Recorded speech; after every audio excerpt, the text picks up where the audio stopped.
नमस्कार, the UPSC study official में आप सभी का स्वागत है। काफ़ी लंबे समय बाद आप सभी से बात हो पा रही है। स्वास्थ्य कारणों से मैं वीडियो बना नहीं पा रहा था और कई लोगों ने मुझसे मैसेज करके कई सारे प्रश्न पूछे हैं। उसी के उद्देश्य से ये वीडियो है। देखिए, यूपी पीसीएस का कैलेंडर आ चुका है और आप सभी को पता है कि यूपी पीसीएस का प्री इस साल 12 अक्टूबर को आयोजित होना है। और एक बड़ा सवाल इस समय यह है कि आरओ एआरओ का पेपर कब होगा। देखिए, आरओ एआरओ को लेकर कई सारी बातें मार्केट में हैं और मैंने आपको अपना एक बताया था कि एक्सपेक्टेशन क्या है कि आरओ एआरओ का पेपर कब होगा। लेकिन मान लीजिए आरओ एआरओ का पेपर कब होगा कब नहीं होगा, लेकिन अगर आप मेरी बात माने और अगर आप आरओ एआरओ में एक सिलेक्शन लेना चाहते हैं और एक सीट चाहते हैं, आरओ एआरओ का पेपर आप 27 अप्रैल को मान के तैयारी अपनी करिए। अब मान लीजिए आपका पेपर आरओ एआरओ का 27 अप्रैल को ना होके ये मई मंथ में हो या जून मंथ में हो, लेकिन 27 अप्रैल को रख के अगर आप अपनी तैयारी करते हैं, इस तैयारी का फ़ायदा आपको ये होगा कि 27 अप्रैल को अगर आपने अपना टारगेट रखा है तो इस समय तक आपकी तैयारी पूरी हो चुकी होगी। अगर आपका पेपर ये मई जून में होता है तो आपको एक एक्स्ट्रा समय मिल जाएगा अपने तैयारी को करने का। R O A R O में इस साल एक बढ़िया चांसेस हैं। लगभग 600 प्लस सीटें हो चुकी हैं और इस 600 में से 400 से ऊपर सीटें केवल आर ओ की हैं। आर ओ की इतनी अधिक सीटें कभी आई नहीं हैं। इसीलिए यदि आपको समीक्षा अधिकारी, सहायक समीक्षा अधिकारी का पेपर देना हो तो अपनी तैयारी को एक दिशा देना स्टार्ट कर दीजिए। आप लोगों ने हमेशा एक प्रश्न पूछा है कि सर, हमने 11 फरवरी को जो पेपर हुआ था 2024 में आर ओ एआर ओ का फॉर्म भरा था पर हमने पेपर नहीं दिया था। देखिए, यदि आपने फॉर्म भरा था, आपने पेपर दिया हो नहीं दिया हो या आपने पेपर केवल एक मीटिंग दिया हो, एडमिट कार्ड सबका जारी होगा। यानी जितने भी लोगों ने फॉर्म भरा है उन सभी को आयोग के द्वारा प्री परीक्षा में एडमिट कार्ड जारी किया जाएगा। अब आपके ऊपर है आप अपना पेपर देते हैं कि नहीं देते हैं।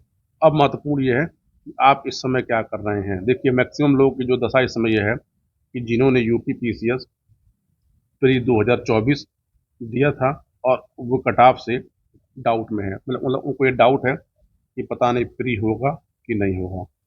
देखिए, प्री में जो लोगों के स्कोर हैं वो 75, 78, 80, 85 से ऊपर वाले ही तो लोग हैं। लेकिन मार्केट के अंदर जो कट ऑफ को लेकर प्रोडिक्शन है और जो इस साल जो पेपर आया है और जितने क्वेश्चन डिलीट होने हैं, कितने का आंसर चेंज होंगे, आप यकीन मानिए कि 75 से लेकर 85 के बीच में जिसका भी स्कोर कार्ड है ये सब के सब डाउट में है। मेरी बातें आपको बुरी लगेंगी लेकिन सब डाउट में है। इस डाउट में किया क्या जाए, मतलब जो 85 के ऊपर है उसका तो श्योर है, जो 75 के आसपास है और जो 85 के बीच में, यानी इन सब का भाग्य भरोसे चल रहा है। जब मैं पहले वीडियो बनाता था 24 के लिए तो मैं कहता था कि हमेशा आप अपना टारगेट 90 प्लस रख के चलिए प्री में। उस समय लोग मेरी बातों को सीरियसली लेते रहे। लोग कहते थे सर आप ऐसे ही बता रहे हैं, इतना नहीं आएगा। हालांकि मैं तो 95 बोलता था कि आप जो आयोग की पहली आंसर की आती है तो आप अपनी तैयारी ऐसे करिए कि आपके क्वेश्चन 95 प्लस सही हो जाए। लेकिन पेपर थोड़ा सा मतलब क्या है कि जैसा आयोग पूछता था उससे अलग आया। पेपर अलग नहीं आया, बस आयोग ने क्या किया कि अपने जो क्वेश्चन पूछने की ट्रेंडिंग है, मतलब प्रवृत्ति है, उसके अंदर परिवर्तन किया। और इस परिवर्तन से बहुत सारे लोग क्या हुए कि पेपर को देख के डर गए और उन्होंने अनाप शनाप या तो अटेम्प्ट किया या फिर पूरा पेपर ही अटेम्प्ट नहीं कर पाए। तो देखिए, इसका खामियाजा तो भुगतना पड़ेगा, इसका खामियाजा भुगतना आप ही को पड़ेगा क्योंकि सिलेक्शन आप ही का होना है। तो अब बात ये करते हैं कि इस समय क्या किया जाए। देखिए, यदि पहले आंसर की से आपका 70 प्लस आ रहा है तो यकीन मानिए आपका प्री होना असंभव है। अब कोई आपके ऊपर दैवी कृपा हो जाए तो आपका भले प्री हो सकता है। 75 जिसका है हो सकता है, नहीं हो सकता। 80 वाले भी डाउट, 85 वाले भी डाउट। देखिए, अभी ये मान के चलिए कि आपका जो रिजल्ट है वो फेब के लास्ट वीक यानी ये मान के चलिए आपका रिजल्ट जो है 26 फेब से लेकर 2 मार्च के बीच में प्रकाशित होगा, क्योंकि पेपर आपका 29 जून को है।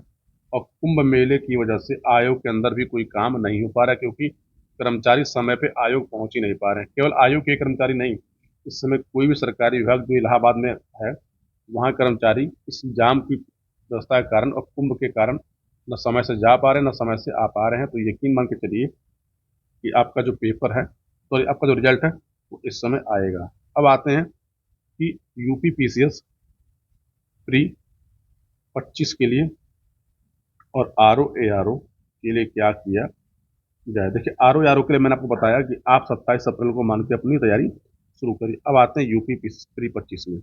देखिए आपके पास अगर इस समय देखा जाए ध्यान से, आज 10 फेब है और आपके पास पूरे पूरे 8 मंथ हैं, यानी 8 महीने आपके पास तैयारी के हैं। और इस 8 महीने आप केवल केवल प्री की तैयारी नहीं कर सकते। आप 8 महीने, यानी कहने का मतलब क्या है कि आप फेब, फरवरी, मार्च, जून, जुलाई, अगस्त तक तो आप अपना मेंस प्रिपेयर करिए। मेंस प्रिपेयर ये क्यों करिए मैं बोल रहा हूँ, क्योंकि देखिए प्री की तैयारी जो होती है, प्री की तैयारी वो केवल केवल लास्ट के 2 मंथ की तैयारी होती है।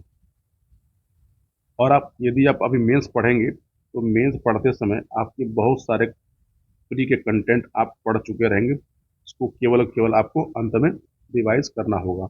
एक आपकी बड़ी शंका रहती है, सर करंट अफेयर कैसे प्रिपेयर किया जाए। देखिए करंट अफेयर के लिए हम लोग अलग वीडियो बनाकर उसमें बात करेंगे, लेकिन सबसे पहले करंट अफेयर के अलावा अगर करंट अफेयर आयोग 30 पूछता है, मान लीजिए, या 40 पूछता है, मैं 40 मानता हूँ कि आयोग 40 करंट अफेयर पूछ देता है, तो 40 करंट अफेयर को छोड़ के आयोग 110 क्वेश्चन पूछता है और 110 स्टैटिक क्वेश्चन है। इस स्टैटिक क्वेश्चन को आप सबसे पहले प्रिपेयर करिए। स्टैटिक क्वेश्चनों को प्रिपेयर करने का मतलब क्या है, स्टैटिक में से आपके पास देखिए जो सब्जेक्ट हैं वो history, polity, geography, science, economics और इन्वायरमेंट है। अभी तक मेरी जानकारी के अनुसार आयोग के पास लगभग लगभग 90 एसडीएम 2025 में इसकी अधियाचना मिल चुकी है और आपका फॉर्म फेब लास्ट तक आ जरूर जाएगा, या मार्च के फर्स्ट वीक में आपका 25 का नोटिफिकेशन भी आ जाएगा। इस उद्देश्य से अपनी तैयारी शुरू करिए। और देखिए प्री में समस्या क्या है कि जो लोग प्री के बॉर्डर पर रह रहे हैं वो हिस्ट्री को हल्के में ले लेते हैं, और हिस्ट्री आसान सब्जेक्ट है। हिस्ट्री में जो पूछा जाता है आप वो न पढ़ के आप बाकी सब पढ़ रहे हैं, और बाकी सब पढ़ने के कारण इतिहास के क्वेश्चन आपसे अटेम्प्ट नहीं होते, और अटेम्प्ट ना होने की वजह से या तो आप गलत अटेम्प्ट करते हैं या छोड़ देते हैं। और जो अच्छे प्लेयर हैं वो छोटी छोटी चीज़ों को पढ़ के आपसे आगे निकल जाते हैं। पॉलिटी में आप गलती करते हैं तो यकीन मानिए आपका बाहर होना तय है। ज्योग्राफी, साइंस, इकोनॉमिक्स ये आसान आसान विषय हैं। आपको इस समय करना क्या चाहिए, आयोग का जो नया ट्रेंड है उस नए ट्रेंड के अकॉर्डिंग तैयारी करनी चाहिए, लेकिन उसके पहले आपके पास GS1 से लेकर GS6 के पेपर है। देखिए GS1 और GS2 और GS3, ये जो तीनों पेपर हैं ये तीनों पेपर आपको प्री में भी हेल्प करेंगे। यानी आप एक सिलेबस बनाइए, आयोग का सिलेबस लीजिए और सिलेबस के अकॉर्डिंग क्या करिए कि आप इसको तैयार करना स्टार्ट करिए। अब आते हैं कि मैं इसमें क्या कर सकता हूँ। देखिए प्री परीक्षा के लिए और मेंस परीक्षा के लिए मैं आपको ये मान के चलिए, आज तारीख 10 है, आपको लगभग लगभग 15 फेब से आपको मैं नियमित आधे आधे घंटे की वीडियो बना के देना स्टार्ट करूंगा, ताकि आपकी तैयारी आरओ की भी और यूपी पीसीएस प्री की भी और मेंस की भी हो सके। तो उस दिशा में हम काम करना स्टार्ट कर रहे हैं, और आप इस चैनल पर बने रह सकते हैं। और यदि आप तैयारी कर रहे हैं लोक सेवा आयोग की, ये चैनल केवल केवल लोक सेवा की तैयारी के लिए समर्पित है, और मेरे द्वारा बहुत सारी लिखी गई किताबें आप मार्केट में पढ़ चुके हैं। जो लोग बीपीएससी मेंस दे रहे हैं वो किताबें ले भी सकते हैं। तो ये एक छोटा सा प्रयास था आपके लिए, और आप चैनल पे अब वीडियो रेगुलर रहेंगे, इस दिशा में आप अपनी तैयारी को शुरू कर लीजिए। कल से प्रयास रहेगा कि मेरा वीडियो आपको लगातार मिलना स्टार्ट हो जाए। पूरा वीडियो देखने के लिए आप सभी को बहुत बहुत धन्यवाद। मिलते हैं अगले वीडियो में।